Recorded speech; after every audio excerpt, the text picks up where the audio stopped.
صرف ہاتھ ہی نہیں، الفاظ بھی سہارا بنتے ہیں۔ جہاں ہاتھ سے نہ پکڑ سکیں وہاں لفظوں سے تھام لیا کریں۔ امام علی علیہ السلام نے فرمایا، جب تنگ دست ہو جاؤ تو صدقے کے ذریعے اللہ سے تجارت کرو۔ آپ نے زندگی سے کچھ نہیں سیکھا اگر آپ سمجھتے ہیں کہ ہر بار آپ ہی ٹھیک تھے۔ دل کا راستہ اخلاق کی سیڑھی سے جاتا ہے۔ پرندہ جب اڑنے کی ٹھان لے تو ہوا کو راستہ دینا ہی پڑتا ہے۔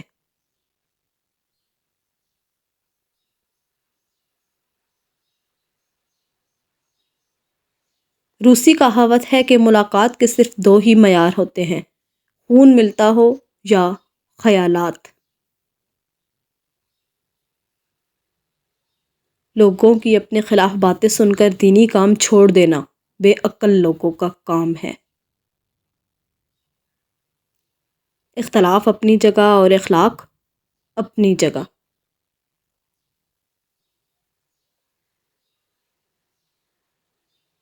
انسان کو کوئی چیز اتنا نہیں بدلتی جتنا اس کے دل پہ گزری ہوئی تکلیفیں اسے بدل دیتی ہیں، اور تکلیفیں بھی وہ جو اس نے تنہا جھیلی ہوتی ہیں۔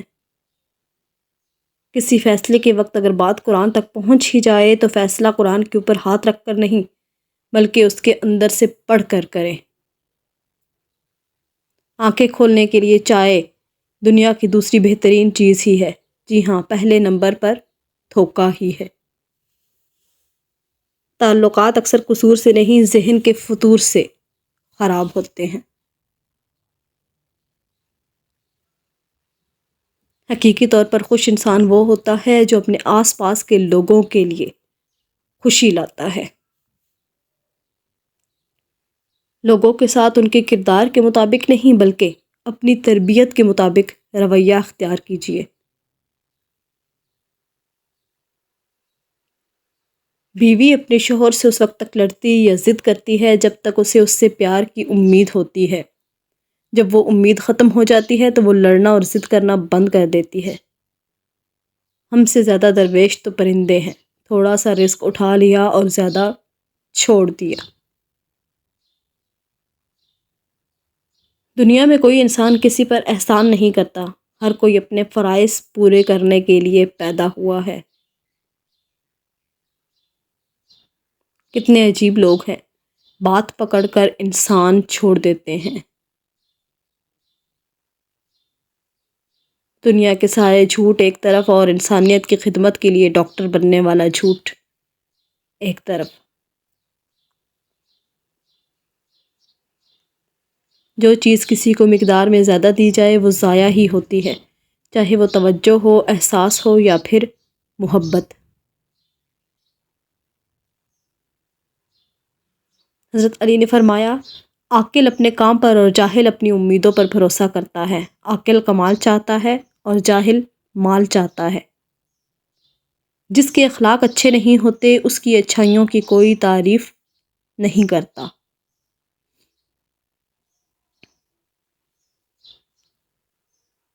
حضرت علی نے فرمایا، صرف دو لوگ مقدر والے ہوتے ہیں، ایک وہ جنہیں وفادار دوست ملتا ہے اور دوسرا وہ جن کے پاس ماں کی دعائیں ہوتی ہیں۔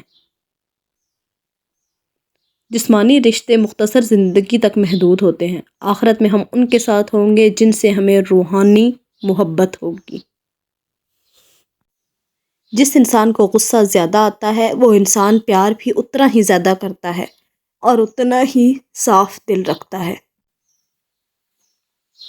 ماں کے چہرے کو دیکھ کر مسکرا دیا کرو، ہر کسی کی قسمت میں حج نہیں ہوتا۔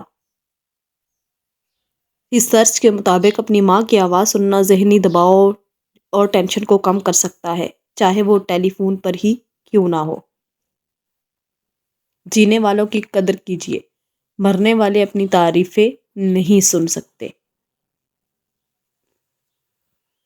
لوگوں، والدین عظیم نعمت ہیں، ان کی قدر کرے۔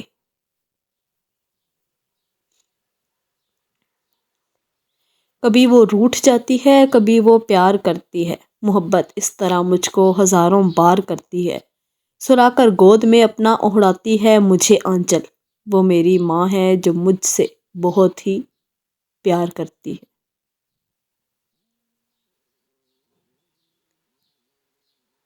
خود کو بھی وقت دیں، آپ کی پہلی ضرورت آپ خود ہیں۔